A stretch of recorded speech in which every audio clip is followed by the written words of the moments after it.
when you walk in the river estuaries, you think, wow, look at these amazing wooden ships. Sometimes when I talk to people who've been to see them, they say, oh yes, look at those ancient dhows, the ancient Indian Ocean technology, the wisdom passed down through generations. And that's not really the way I saw it. I didn't see anything in those vessels that you would say had been floating around the Indian Ocean for a millennium.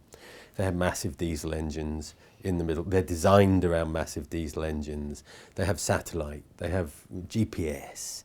And they're designed to carry 2,000 tons of cargo. These vessels are enormous.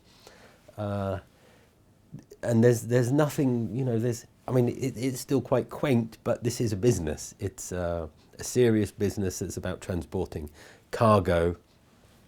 And I think the technology, although it's wood, I think the technology has changed really significantly over the last few years. And it is true that the vessels are getting bigger and bigger and bigger.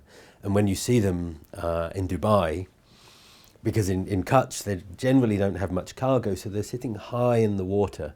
So you see the planks and the painting down the side and the anti-foul they put under the hulls. But when you see them in Dubai and they're leaving for Somalia and they're laden down and they've put 10 cars along the top row to take from Dubai to Somalia, they look really quite impressive. Wooden vessels carrying all these cars and vans and dentist equipment and all of that sort of stuff that people in Somalia want and is available in Dubai.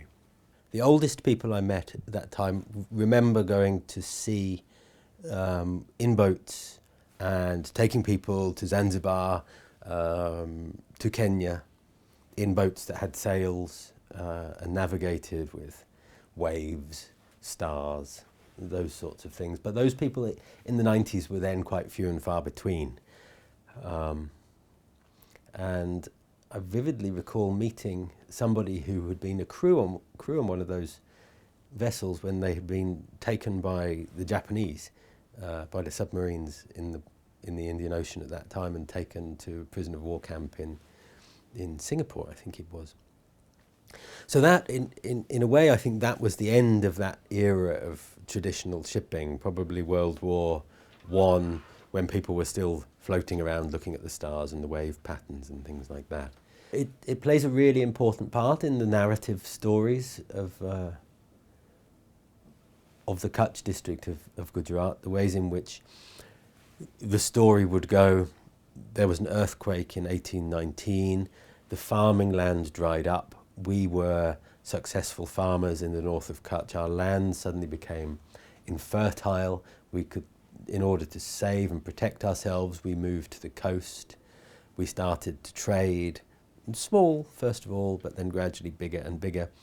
And we moved from the land to the sea, and the sailing boats and the dhows and the currents and tides of the Indian Ocean became our way of life. I think that's a very widespread sort of generalized history of what happened in that district at the beginning of the 19th century.